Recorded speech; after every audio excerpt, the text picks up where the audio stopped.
शुक्लां ब्रह्मविचारसारपरमामाद्यां जगद्व्यापिनीं वीणापुस्तकधारिणीमभयदां जाड्यान्धकारापहां हस्ते स्फाटिकमालिकां विदधतीं पद्मासने संस्थितां वन्दे तां परमेश्वरीं भगवतीं बुद्धिप्रदां शारदां। శ్రీ మహాగణాధిపతయే నమః. శ్రీ మహాసరస్వత్యై నమః. శ్రీ గురుభ్యో నమః. పంచగ్రహ కూటమి ఈ సంవత్సరము 2026వ సంవత్సరంలో మనకు 17 ఫిబ్రవరి 2026 రోజున ఉదయం 9:06 నుండి 19 ఫిబ్రవరి 2026 మధ్యాహ్నం 3 గంటల వరకు చంద్రుడితో కూడుకున్నటువంటి పంచగ్రహ కూటమి. అంటే ఇది 2 రోజులే ఉంటుంది. ఇది అమావాస్య యుక్తంగా చంద్రుడితో ఉన్నటువంటి పంచగ్రహ కూటమి.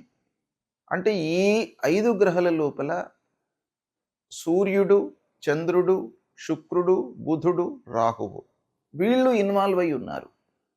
అంటే చంద్రుడు, సూర్యుడు, రాహువుతో ఇన్వాల్వ్ అయి ఉన్నటువంటి ఈ పంచగ్రహ కూటమి 2 రోజులు ఉంది. ఇందులో అమావాస్య కూడాను సంభవిస్తుంది. ఇది ఒక పంచగ్రహ కూటమి. తర్వాత రెండవసారి కూడాను మనకు పంచగ్రహ కూటమి వస్తుంది. అది 23 ఫిబ్రవరి 2026 రోజున మధ్యాహ్నం 11:48 నుండి 1 మార్చి 2026 అర్ధరాత్రి 12:57 వరకు ఇక్కడ కుజుడితో కూడుకున్నటువంటి పంచగ్రహ కూటమి ఏర్పడుతుంది. అంటే ఈ పంచగ్రహ కూటమిలో చంద్రుడు లేడు. చంద్రుడిని మినహాయించి అంటే చంద్రుడు కాకుండా మిగతా గ్రహాలతో ఏర్పడేటువంటి పంచగ్రహ కూటమి అన్నమాట. ఇది ఎక్కువ రోజులు ఉంటుంది. చంద్రుడితో ఇన్వాల్వ్ అయి ఉన్నటువంటి పంచగ్రహ కూటమి 2-2.5 రోజులే ఉంటుంది. చంద్రుడు లేకుండా మిగతా గ్రహాలతో ఏర్పడినటువంటి పంచగ్రహ కూటమి కనుక ఇది ఎక్కువ రోజులు. అంటే 23 ఫిబ్రవరి నుండి మనకు 1 మార్చ్ అర్ధరాత్రి వరకు ఉంటుంది. అంటే ఇక్కడ 5 రోజులు, ఇది 1 రోజు. అంటే 6-7 రోజులు ఈ పంచగ్రహ కూటమి చంద్రుడు లేనటువంటి పంచగ్రహ కూటమి అన్నమాట. ఇది చాలా ప్రభావాన్ని చూపిస్తుంది.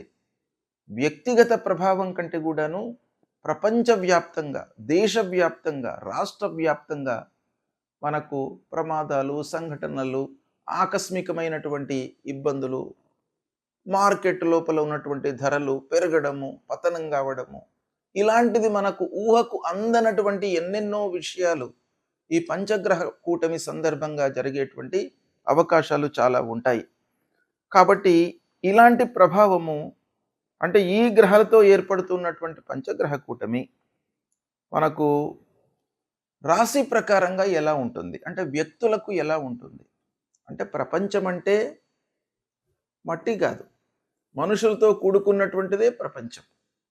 అంటే ప్రపంచవ్యాప్తంగా సామూహికంగా ఎఫెక్ట్ అనేటువంటిది ఈ గ్రహ కూటమి మూలకంగా జరుగుతుంది అనేటువంటిది శాస్త్రం చెప్పినప్పటికీ ఇందులో ఇన్వాల్వ్ అయి ఉన్నటువంటి వాళ్ళు ఎవరు? ప్రజలు.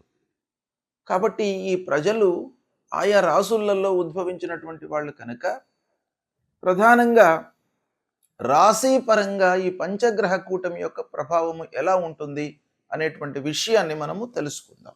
కర్కాటక రాశి వారికి ఈ పంచగ్రహ కూటమి యొక్క ప్రభావం ఎలా ఉంది అంటే కర్కాటక రాశిలో జన్మించినటువంటి వాళ్ళు. కర్కాటక రాశిలో జన్మించడం అంటే మీరు జన్మించినటువంటి సమయంలో చంద్రుడు కర్కాటక రాశిలో ఉండడం అన్నమాట.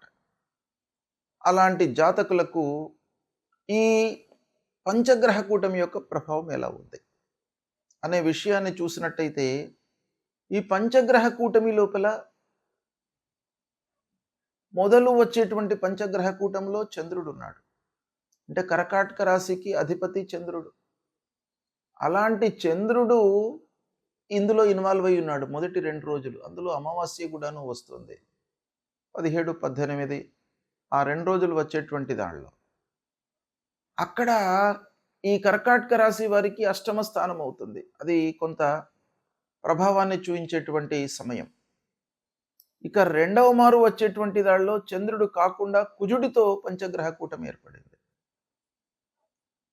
ఈ సందర్భంలో కూడాను ఈ 2 సందర్భాలలో కూడాను కర్కాటక రాశి వారికి అష్టమ స్థానంలో ఈ పంచగ్రహ కూటమి సంభవిస్తుంది గనక, ముఖ్యంగా అష్టమ స్థానంలో సంభవించడం మూలకంగా మీకు మానసికమైనటువంటి ఒత్తిడికి మీరు గురి అవుతారు.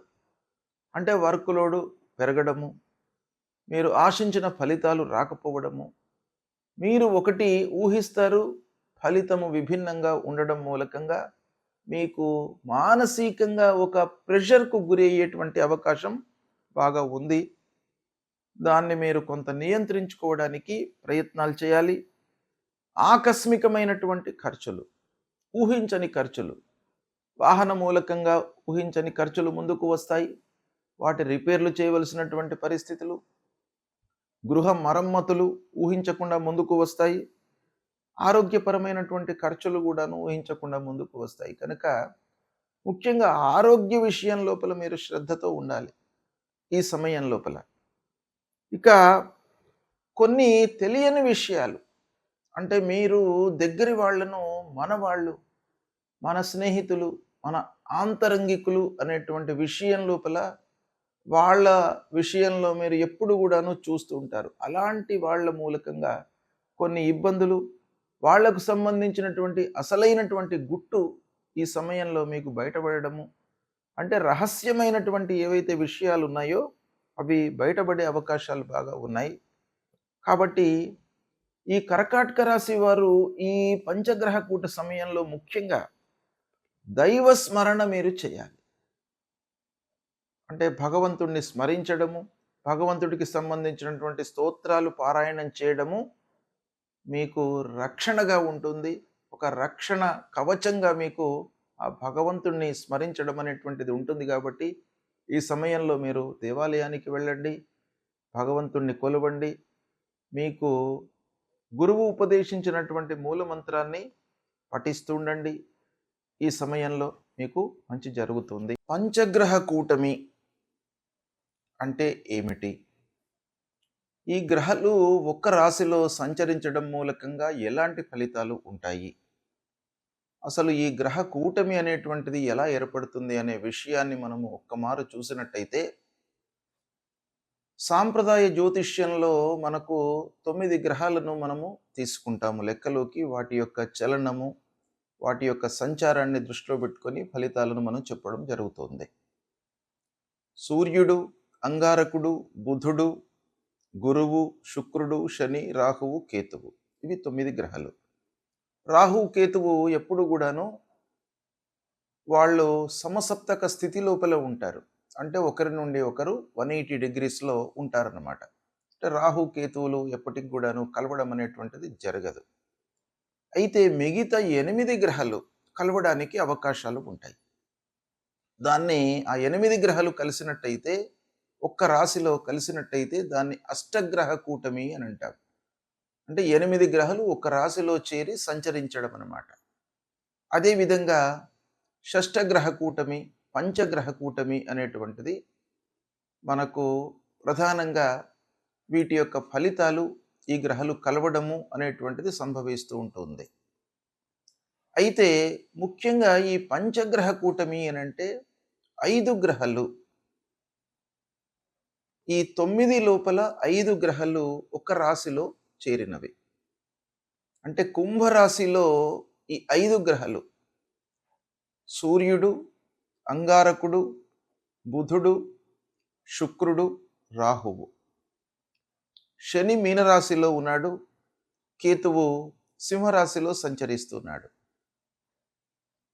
చంద్రుణ్ణి మినహాయించి మనం చూసినట్టయితే 5 గ్రహాలు కుంభరాశిలో చేరినవి. ఈ కుంభరాశిలో సంచరించడాన్ని మనం ఏమంటాం? పంచగ్రహ కూటమి అని అంటాం. ఈ పంచగ్రహ కూటమి మూలకంగా మనకు ఎలాంటి ఫలితాలు ఉండబోతున్నాయి, ఎలాంటి ఫలితాలు ఉంటాయి జనరల్గా అనే విషయాన్ని మనం చూసినట్టయితే,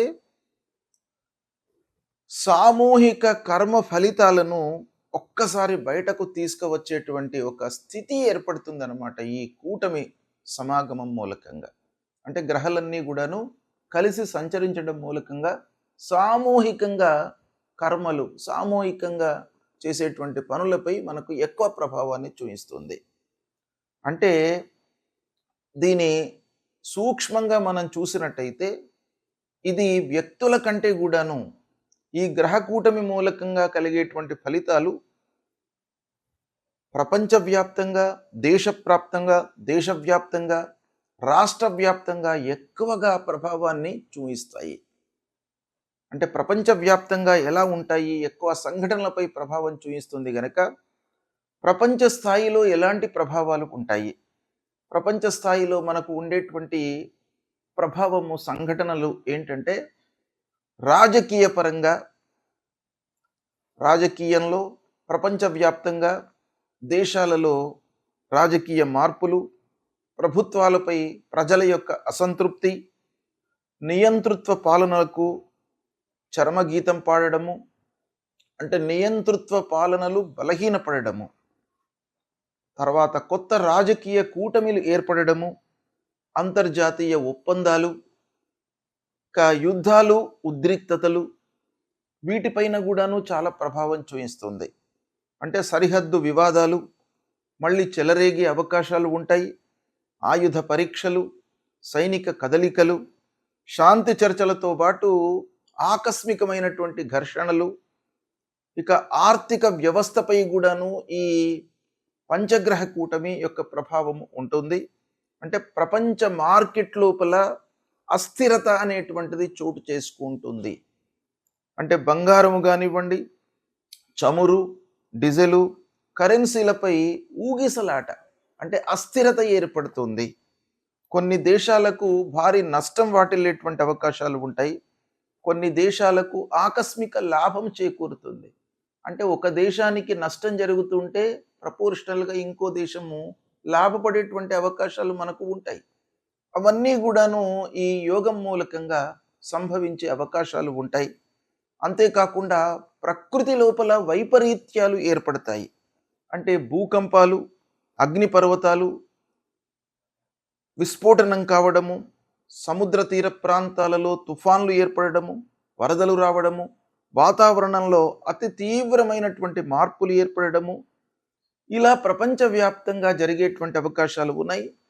ఇక దేశీయంగా భారతదేశంలో ఎలాంటి ప్రభావం చూపిస్తుంది అనంటే పాలనపైన, రాజకీయాలపైన ప్రభావం చూపిస్తుంది. కేంద్ర రాష్ట్రాల మధ్య అధికార ఘర్షణలు తలెత్తేటువంటి అవకాశాలు ఉంటాయి. కీలక చట్టాలు, విధాన మార్పులు, ప్రజల ఉద్యమాలు పెరిగే అవకాశం ఉంటుంది. దేశీయంగా కూడాను ఆర్థికపరమైనటువంటి రంగం పైన ఎఫెక్ట్ కనబడుతుంది. అంటే స్టాక్ మార్కెట్లు ఆకస్మిక పతనము, పునరుద్ధరణ, వ్యవసాయము, మౌలిక వసతులు, పెద్ద పెట్టుబడులపై ప్రభావము, కొత్త పన్నులు లేదా ఆర్థిక విధానాలు, భద్రతపై, రక్షణపై కూడాను ప్రభావం చూపిస్తుంది. ఇలా దేశం పైన, రాష్ట్రం పైన మనకు తీర ప్రాంతాలపైన ప్రభావం చూపిస్తుంది. రాష్ట్రానికి సంబంధించినటువంటి ఖనిజాలు, పరిశ్రమలు, వ్యవసాయం ప్రధానమైనటువంటి రాష్ట్రాలు ఏవైతే ఉన్నాయో ఆ రాష్ట్రాల లోపల వర్షపాతము అసమానతగా ఉండడము, అంటే మనకు కాలానికి అనుగుణంగా వర్షాలు పడకపోవడము, దాన్ని అసమతుల్యంగా వర్షాలు పడడము, తద్వారా పంటల ధరల లోపల మార్పు, ఇవన్నీ కూడాను ఉండే అవకాశాలు ఉంటాయి. ఇక వీటన్నికి తోడుగా ఆధ్యాత్మికంగా మనకు మార్పులు వస్తాయి. అంటే ఇన్ని కష్టాలు ఒక పక్కన వచ్చే అవకాశాలు ఉంటాయి కాబట్టి సహజంగా మానవుడి లోపల ఆధ్యాత్మికత అనేటువంటిది పెరుగుతుంది. అంటే ప్రజల లోపల ధ్యానము, భక్తి ప్రపత్తులు, ఆధ్యాత్మిక చింతన, తర్వాత పాత సంప్రదాయాలకు సంబంధించినటువంటి విషయాలపై మనస్సు నిలపడము, సంప్రదాయ గ్రంథాలను చదవడము, గురువులను సేవించడము, సాధువులను సందర్శించుకోవడము, ఇలాంటి ఫలితాలు మనకు పంచగ్రహ కూటమి మూలకంగా ఓవరాల్గా ఉండే అవకాశాలు ఉంటాయి. వీటి నుండి అధిగమించడానికి మన సంప్రదాయం ప్రకారంగా ఏవైతే చెప్పారో, ఏం చెప్పారు, ఇలాంటి విపత్తులు జరుగుతున్నటువంటి సమయం లోపల మానవులందరూ కూడాను భగవంతుణ్ణి ఆరాధించడము, భగవంతుడికి కావలసినటువంటి జప తపాదులు, హోమాలు చేయడము, తద్వారా ఇవన్నీ కూడాను తగ్గేటువంటి అవకాశాలు ఉన్నాయి. మన హిందూ సాంప్రదాయంలో ఒక ఉత్కృష్టమైనటువంటి స్థితి మానవుడికి ఇచ్చింది. ఏంటంటే కరెక్షన్ చేసుకోవడానికి విపత్తులు సంభవించినప్పుడు భగవంతుణ్ణి మీరు ఆరాధన చేసినట్టయితే తప్పకుండా ఇవన్నీ కూడాను తగ్గుతాయి అనేటువంటిది ఒకటి మనకు శాస్త్రంలో చెప్పింది ఉన్నది. కాబట్టి ఇలాంటివి జరుగుతున్నప్పుడు భగవదారాధన, హోమాలు, యాగాలు, స్తోత్ర పారాయణాలు నిరంతరము చేయడం మూలకంగా ఇలాంటి ప్రభావాలు తగ్గి ప్రజల లోపల సుఖశాంతులు కలిగేటువంటి అవకాశాలు ఉంటాయి. శుభం.